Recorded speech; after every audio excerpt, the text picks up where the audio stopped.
માતાજી પ્રગટ થાય છે અને ઋષિને પૂછે છે કે ક્યાં ગયો ગોદમો રાક્ષસ? ત્યારે ઋષિ બોલ્યા કે એની નજર ચૂકાવીને હું સંતાઈ ગયો છું અને એ રાક્ષસ પેલી ગાયોના ટોળામાં છે.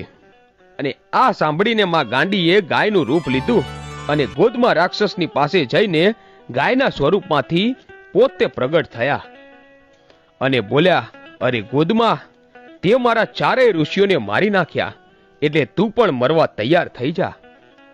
અને આ સાંભળીને ગોદમો રાક્ષસ કહે છે, અરે ગાંડી, તું મને શું મારીશ? હું જ તને મારી નાખીશ.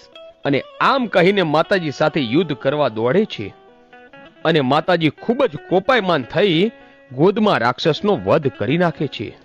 અને ત્યારે ઋષિ બોલ્યા કે લો માં, આ તમારું અક્ષય પાત્ર અને અમર દીવો. ત્યારે માં ગાંડી કહે છે કે સાંભળો મુનિવર, કે આ ડુંગર ગોદમાના રક્તથી ખંડાયેલો છે, એટલે આ ડુંગરનું નામ ગોદમો ડુંગર પડશે. અને અહીં હું ગાયના સ્વરૂપમાંથી પ્રગટ થઈ, એટલે મારું નામ